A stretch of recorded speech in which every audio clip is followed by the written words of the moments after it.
Pick a side. Are you on the hype train or the hate train?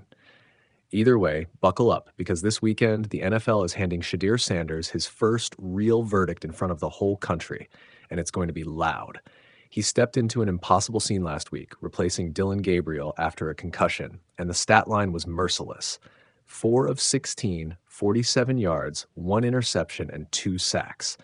Those numbers don't sugarcoat anything. It was a rookie's baptism by fire. ESPN.com. Let's slow down and put that in context. Sanders didn't get the offseason that some imagined he deserved. He tumbled to the 5th round of the draft and arrived in Cleveland behind a plan built around another rookie, Dillon Gabriel, with veterans taking backup reps. That meant Shedeur's practice reps with the first team were limited, and on Sunday he had to improvise out of a playbook and timing he hadn't lived inside. The result looked messy, not just because he missed throws, but because the scaffolding that makes NFL reads possible wasn't there for him.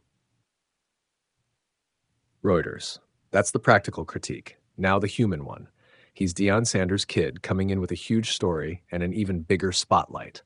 The optics make it binary for some people. Either he was robbed by the draft and should be starting, or he's a privilege-born bust who only looked good in college.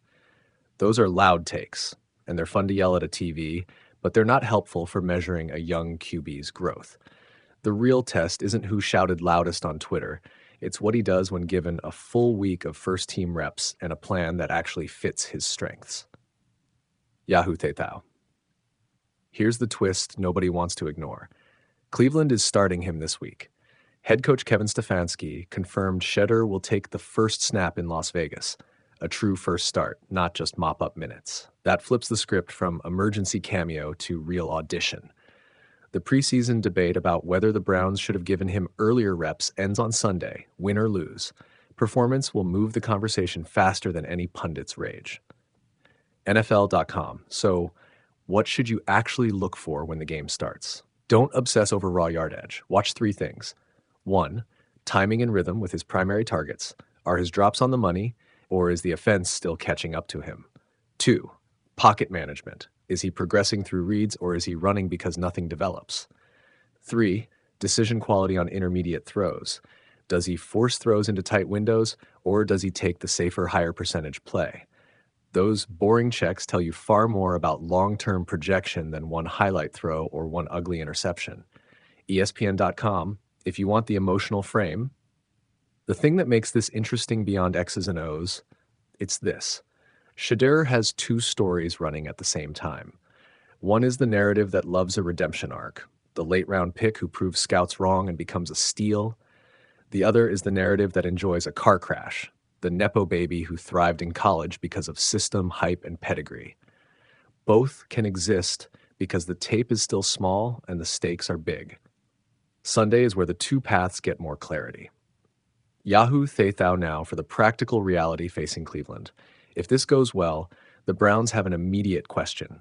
Do they pivot towards Sanders as a project to accelerate, or do they keep faith with Gabriel once he's healthy?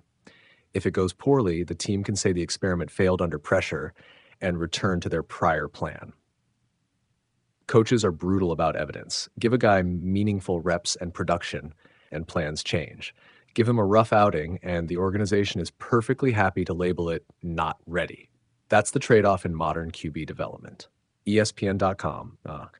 And don't ignore the matchup. Las Vegas isn't a pushover, and pressure up front will make a rookie look like a rookie faster than anything else. The Raiders will test his footwork, his quick reads, and his composure under noise, exactly the things that expose inexperience.